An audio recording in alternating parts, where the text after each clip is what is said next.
Shalom, my name is Noah Gradofsky. I'm the secretary of UTJ and also a musmach, an ordinee of Rav Halivni. And I am honored to deliver this week's installment in our series of video Divrei Torah based on Divrei Halev. Before I do so, I want to express my hakarat hatov to my teacher, Rabbi Ronald Price, for the wonderful work of putting together this volume. It is such a gift to be able to read insights into the Torah and really the human condition from our teacher of Halivni, who was both a master of Torah and a masterful human being. For today's installment, I would like to share some of what I found to be highlights of the comments on this week's parasha, Parashat Terumah, and try to bring them together into a single message in the end. Regarding the famous verse, "Ve'asuli mikdash v'shachanti betocham," you shall make for me a sanctuary, and I will dwell among them. Rav Halivni says that one of the messages behind the word betocham, among them, is that there will be no holiness in the building unless God is with the people. And God will not dwell with us if we are behaving improperly. Bricks and mortar are not enough to bring God's presence. At the same time, in the next Bar Torah, we are told by Rav Halivni, there is no mundane act that cannot be made holy. If the construction is done for God's sake, it will become a place where v'shachanti betocham.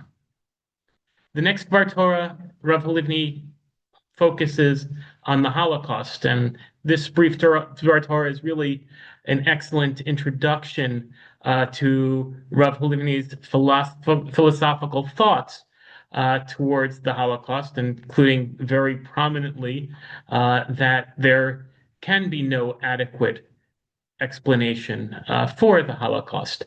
And I invite those who are interested in more in-depth reading about Rav Halivni's thoughts toward the Holocaust to see his memoirs, The Book and the Sword, as well as Breaking the Tablets, Jewish Theology After the Shoah, as two wonderful volumes on that front.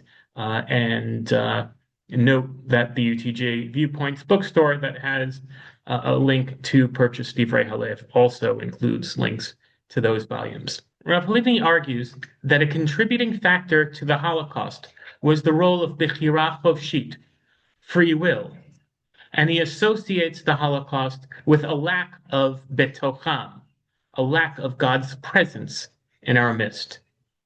Going to the opposite extreme, the next Var Torah Rav Halivni offers is a message of hope about the human condition, suggesting that we understand Exodus 25:2, where God says, Asher yidvenu libo, whoever's heart moves them should bring the Terumah that would be used to build the tabernacle. Essentially, that the gifts were acts of free will. Rav Halivni suggests that while there are those in this world who control their hearts, such as Pharaoh, who hardens his heart, Rav Halivni says, quote, the Torah takes for granted that the heart wants to give, and says that Asher Yidvenu Libo are those who follow their hearts to do good. Finally, for our purposes, Rav Halivni talks about how both giving tzedakah and study of Torah have aspects of ben adam lechavero, mitzvot between a person and his fellow, and ben adam lemakom, between a person and God. About Torah study, Rabbi Halivni teaches that, quote, if one studied Torah day and night, but it never led to fulfill other commandments, one would have fulfilled the mitzvah, meaning the mitzvah of Torah study.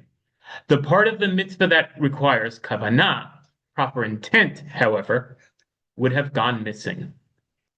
This leads to my closing thought and prayer, that our study of Torah including this wonderful compilation of Rav Halivni's teachings, inspire us to follow and fulfill the best intentions of our heart, to always act l'shem shamayim, for the sake of heaven, and therefore to have our actions merit fulfillment of the promise, v'shachanti b'tocham, that God may dwell among us.